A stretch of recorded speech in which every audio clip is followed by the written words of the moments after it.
ചരിത്രപ്രസിദ്ധമായ പൈവളികെ ജുമുഅത്ത് പള്ളിയിൽ ദർസ് ആരംഭിക്കണമെന്ന മോഹത്തോടെ നാട്ടിലെ പ്രമാണികൾ കുമ്പോൽ ജുമുഅത്ത് പള്ളിയിൽ ദർസ് നടത്തിയിരുന്ന ഖാലി മുഹമ്മദ് മുസ്ലിയാരെ സമീപിച്ച് ദർസ് ആരംഭിക്കണമെന്ന് നിർദ്ദേശിക്കുകയും മഹാനവറുകൾ ദർസ് ഏറ്റെടുക്കുകയും തന്റെ അടുക്കൽ പഠിച്ചുകൊണ്ടിരുന്ന തന്റെ അളിയനും കൂടിയായ സൂഫിയും ആരിഫും മുത്തഖിയും ആയ ഷെയ്ഖുന ഖാലി അബ്ദുറഹ്മാൻ മുസ്ലിയാർ അവറുകളെ ചുമതലപ്പെടുത്തുകയും നീണ്ട 60 വർഷക്കാലം ഉസ്താദ് അവറുകൾ ദർസ് ജീവിതം നയിച്ചു തഖ്വയിൽ അധിഷ്ഠിതമായ നിരവധി പണ്ഡിത മഹത്തുക്കളെ വാർത്തെടുക്കുകയും അസുഖം കാരണം ദർസ് അവിടത്തെ സീമന്തപുത്രനായ ഷെയ്ഖുന PK അബ്ദുൽ ഖാദിർ മുസ്ലിയാർ അവറുകളെ ഏൽപ്പിക്കുകയും 90 വർഷമായിട്ടും ഇന്നും നിരവധി മുതഅല്ലിമീങ്ങൾ ഇവിടെ പഠിച്ചു വരികയും ചെയ്യുന്നു.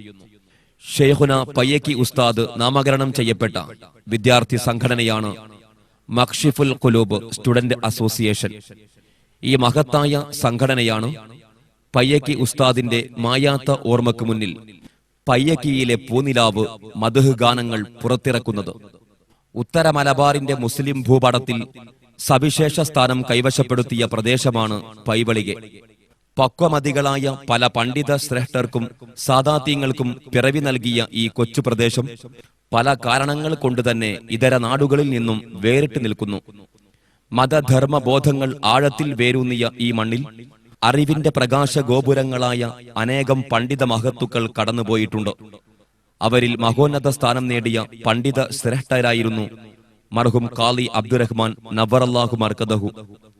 ഉത്തര മലബാറിൽ ഉടനീളം ജാതിമത ഭേദമന്യേ സർവരാലും അംഗീകൃതനായിരുന്ന അദ്ദേഹം പയ്യക്കി ഉസ്താദ് എന്ന അപരനാമത്തിലാണ് അറിയപ്പെട്ടിരുന്നത്. ഇൽമും അമലും സമം ചേർന്ന തഖ്വയിൽ അധിഷ്ഠിതമായ അനുപമ ജീവിതത്തിന്റെ അനുഭവ പാഠങ്ങളായിരുന്നു അദ്ദേഹത്തിന്റെ ജീവിതം.